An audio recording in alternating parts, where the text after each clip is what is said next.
Kalau kita baca Hindu ortodoks sebelum ada pengkastaan yang sifatnya feodalistik ini jadi struktur sosial, itu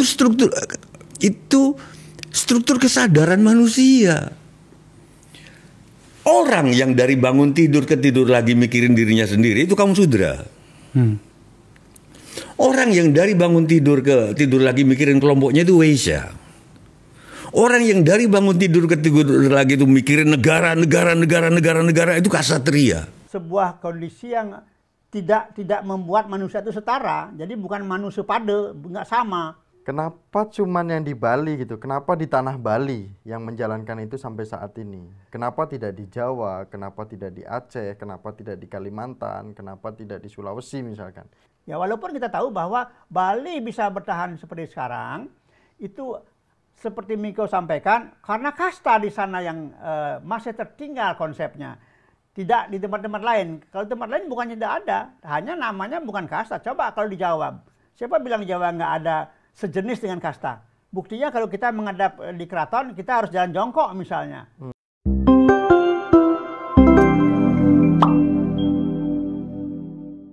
Om Swastiastu bersama dengan Aji Dewa Suratnaya. Kita bertemu lagi, kalau bukan yang viral-viral bukan Aji Dewa namanya. Suksema Aji Dewa sudah berkesempatan hadir di Hindu Channel lagi. Tentu pembahasan kita ini tidak terlepas dari hal-hal yang menjadi bahan diskusi di media sosial. Kita tarik ke Hindu Channel dan kita coba gali secara pemahaman Hindu dari kacamata Aji Dewa Suratnaya, dari pengetahuan Aji Dewa Suratnaya. Aji, yang viral di media sosial itu budayawan kita, yaitu siapa yang tidak kenal dengan Sujiwo Tejo. Nah, beliau menjelaskan tentang Hindu ortodok, tentang kasta. Nah, mungkin kita coba simak videonya, apa yang disampaikan oleh beliau. Coba kita simak videonya sekarang juga. Kalau kita baca Hindu ortodoks sebelum ada pengkastaan yang sifatnya feodalistik ini jadi struktur sosial, itu struktur kesadaran manusia. Orang yang dari bangun tidur ke tidur lagi mikirin dirinya sendiri itu kaum sudra. Orang yang dari bangun tidur ke tidur lagi mikirin kelompoknya itu Waisya. Orang yang dari bangun tidur ke tidur lagi itu mikirin negara itu Ksatria. Itu kesadaran sebelum jadi kelas sosial ya. Orang yang mikirin manusia itu Brahmana. Makanya sudra kalau katakanlah waktu itu nyuri ayam bisa nggak dihukum karena dianggap belum manusia. Tapi kalau Brahmana sampai nyuri ayam bisa dihukum mati. Maksud saya, psikolog-psikolog kumpul lagi untuk menyaring orang yang mana punya kesadaran kelas kesatria. Hanya kelas kesatria yang bisa jadi anggota DPR, bisa jadi pejabat. Waisya nggak bisa karena dia mikirin keluarganya. Nah, pemirsa Hindu Channel, video ini ada di salah satu konten politik. Namun pada saat di Hindu Channel kita tidak akan melihat dari sisi politiknya, tetapi melihat dari sisi budaya atau sosial dari umat Hindu itu sendiri. Bagaimana pandangan Aji Dewa terkait dengan Hindu ortodok, kemudian terkait dengan kesadaran, terkait dengan kasta seperti itu, Aji Dewa? Ini menarik ya. Romo Jiwo ini memang luar biasa sebagai seorang budayawan. Apa yang disampaikan beliau itu memang ada benarnya. Memang kalau lihat perjalanan sejarah manusia ya, kita kaitkan dengan Weda. Pada zaman Rigveda itu belum ada yang namanya kasta itu. Warna pun belum ada zaman Rigveda. Ini kalau menurut tulisan atau sebuah buku yang ditulis oleh Profesor Palgunadi Swargi ya, beliau sudah meninggal, sejarah evolusi Hindu ya. Di sana memang munculnya warna pertama kali itu pada zaman Samaweda, bukan pada zaman Rig ya. Dan memang apa yang dikatakan oleh Romo Jiwo ini sebagai Hindu ortodoks itu yang dimaksud adalah Brahmanisme sebetulnya. Ya, Brahmanisme itu Hindu ortodoks. Dan di sana tidak mengenal kasta, tapi kemudian yang dikenal adalah peradaban manusia dengan beberapa golongan seperti yang beliau sebutkan itu, dan itu merupakan intinya kesadaran kemanusiaan, kesadaran manusia. Ya, saya kira hampir semua tokoh-tokoh spiritual di masa lalu, apakah itu Awatara, ya, apakah itu tokoh-tokoh dari berbagai keyakinan, itu semuanya bermain dengan kesadaran, dan intinya mereka bisa menemukan dirinya, jati dirinya, ya. Kemudian mereka bisa mengatakan bahwa Atman akan menyatu dengan Brahman itu dengan kesadaran. Jadi kalau Romo Jiwo membuat atau menyampaikan 4 model kesadaran itu yang tidak salah. Itulah Sanatana Dharma sesungguhnya, kesadaran intinya, ya. Dan memang dengan bahasa-bahasa yang digunakan oleh Romo Jiwo itu bahasanya agak-agak vulgar ya, agak keras ya, agak-agak agak nyata begitu. Itu juga nggak salah, sebuah penggambaran yang akan lebih mudah diterima. Dan apa yang disampaikan juga tentang bahwa masalah anggota DPR harus dari ini, dari itu, kemudian ahli-ahli psikolog dikumpulkan, ya itu benar-benar saja. Mungkin zaman sekarang ini sudah harus ada hal-hal yang seperti itu, bermain dengan kesadaran. Tapi kan kita sudah terjerumus, di zaman kali ini kita sudah terjebak ke dalam di mana kita diperbudak oleh kehidupan dunia, diperbudak oleh uang misalnya, ya. Jadi tidak mudah untuk mengumpulkan itu kembali. Namun ide itu buat saya sebagai umat Hindu sebuah ide yang cemerlang. Jadi apa yang disampaikan oleh Romo Jiwo sekali lagi itu saya sangat sejalan dan saya sepakat, dan itu memang harus dicoba dalam skop yang kecil dulu, jangan negara ya, mungkin keluarga dulu. Siapa yang malas, siapa yang setengah malas, yang setengah rajin, yang rajin siapa? Kita bisa membuat di sana. Oh ini bisa kita kelompokkan sebagai anak ini anunya masuknya ke Brahmana, oh ini masuknya ke Satria. Seperti itu, benar-benar saja kok. Kemudian Jidewo, yang menarik adalah ini dibahas oleh Sujiwo Tejo. Tetapi kita lihat yang menjalankan khususnya di Indonesia itu Bali, Jidewo, yang notabene mayoritas Hindu dan berjalan sampai saat ini. Kenapa tidak pola kasta ini tidak ada di dijalankan di daerah luar Bali seperti itu, Jidewo? Iya, karena selama ini kasta dianggap sebagai sesuatu, ya, sebuah kondisi yang tidak membuat manusia itu setara. Jadi bukan manusia pada, nggak sama. Jadi bertingkat. Nah ini masalahnya, pemahaman tentang kasta sebetulnya tidak selalu vertikal, dia juga bisa horizontal. Hanya kelompok, kotak-kotak yang bermain di sini. Karena kasta itu kan bukan bahasa Sanskerta, itu bahasa Portugis itu, artinya kotak, ya. Sekarang kalau kita lihat di dunia internasional, seolah-olah kan yang paling hebat Amerika. Jadi kasta tertinggi Amerika lah, kemudian mungkin Rusia, ya mungkin Eropa misalnya, ya. Nah, pemahaman tentang kasta inilah yang harus dirubah, bahwa tidak ada yang lebih rendah, tidak ada yang lebih tinggi, tapi yang jelas semua yang rendah itu karena karakternya, perilakunya yang kurang baik, dan yang lebih tinggi, tertinggi. Nah ini yang harus dirubah kalau mau mengikuti apa yang disampaikan oleh Romo Tejo ini. Ya. Tapi yang menarik Jidewo tadi, mohon maaf ngapuro ya. Kalau Miko potong lagi. Kenapa cuman yang di Bali gitu? Kenapa di tanah Bali yang menjalankan itu sampai saat ini? Kenapa tidak di Jawa? Kenapa tidak di Aceh? Kenapa tidak di Kalimantan? Kenapa tidak di Sulawesi misalkan? Kenapa turunnya itu di Bali terkait dengan tradisi kasta ini? Sebetulnya bukan turunnya di Bali ya. Bagaimanapun juga munculnya kasta ataupun terah ataupun kelompok-kelompok di Bali tidak lepas dari sirno hilang kertaning buminya Majapahit. Ada kekhawatiran bahwa Bali akan mengalami hal yang sama. Oleh karena itu diperlukanlah kelompok-kelompok tertentu yang nantinya akan mampu mengembangkan potensinya secara optimal dan kemudian mereka bersatu. Artinya apa? Mereka akan kembali kuat, tidak akan terpecah-pecah misalnya. Namun apa yang terjadi? Ternyata kasta ini di Bali menjadi sesuatu yang pro kontra. Ada yang menikmati, ada juga yang nggak setuju. Karena apa? Kasta di Bali itu tidaklah semurni kasta seperti yang disampaikan oleh Romo Tejo ini. Tidak semurni, karena ini manusia.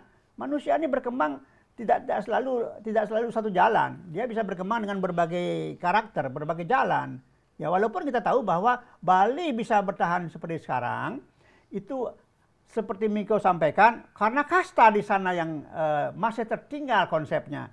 Tidak di tempat-tempat lain. Kalau tempat lain bukannya tidak ada, hanya namanya bukan kasta. Coba kalau dijawab, siapa bilang di Jawa nggak ada sejenis dengan kasta? Buktinya kalau kita menghadap di keraton, kita harus jalan jongkok misalnya. Nah itu menunjukkan bahwa ada tingkatan di sana. Tetapi di Bali tidak seperti itu, tidaklah se ekstrim itu. Artinya di Bali kalau toh ada yang masih menikmati kasta ini hanya dengan perilaku, artinya kita menghormati. Misalnya kita tidak ingin berbuat salah terhadap orang yang baru kita kenal. Jadi kita mengatakan tunasan antuk linggih, tunasan antuk linggih.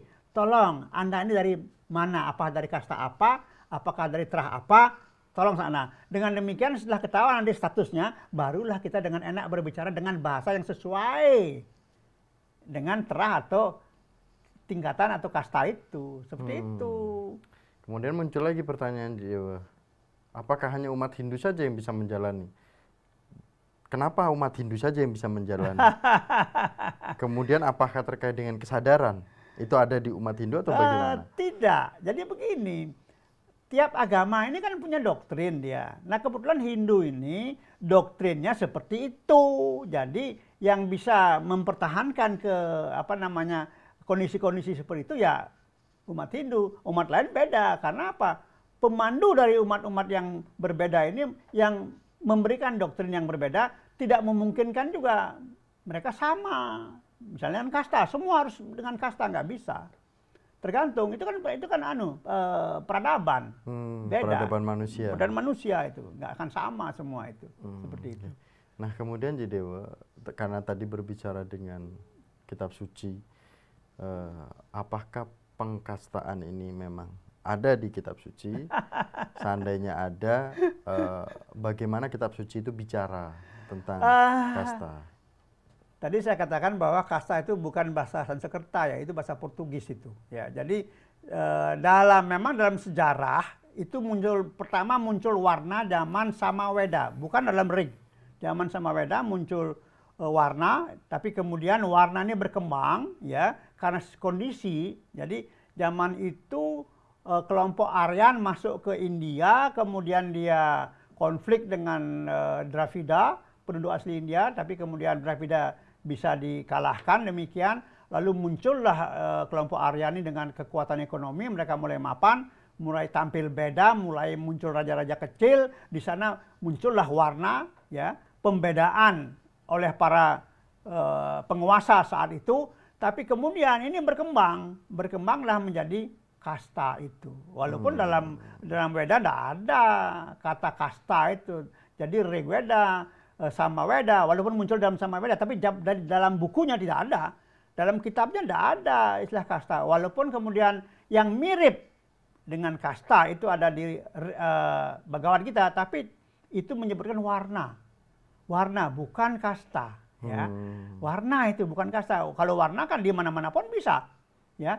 Di mana-mana bisa. Orang yang kalau menurut Hindu, orang yang menekuni masalah kerohanian itu kelompoknya Brahmana, yang kemudian terkait dengan bela negara, kesatria, pegawai negeri, itu kesatria kelompoknya, kemudian yang pedagang, petani, ya itu kelompoknya Waisya, dan yang terakhir yang kerja bebas, kerja berdasarkan kekuatan fisik, yaitu Sudra. Tapi semua ini sama.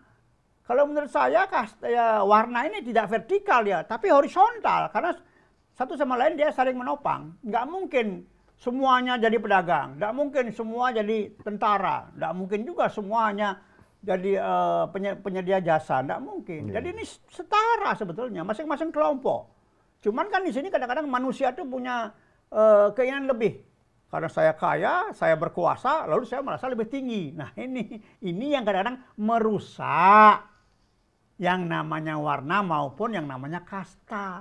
Sehingga yang merasa lebih tinggi berhak merasa ngomong kasar kepada yang dianggapnya lebih rendah. Kalau saya tidak sejalan dengan itu. Pemahaman saya tentang warna dan kasta bukan seperti itu. Tapi mereka setara. Masing-masing punya kewajiban. Ya, makanya tergantung ya. Punya kewajiban dan tanggung jawab. Dan mungkin Jidewa, kita diskusi tidak akan terlalu lama karena kita lihat Jidewa lumayan padat. Namun yang nonton pada hari ini tentu saja Jidewa ada anak muda. Oke. Pasti akan ada bertanya,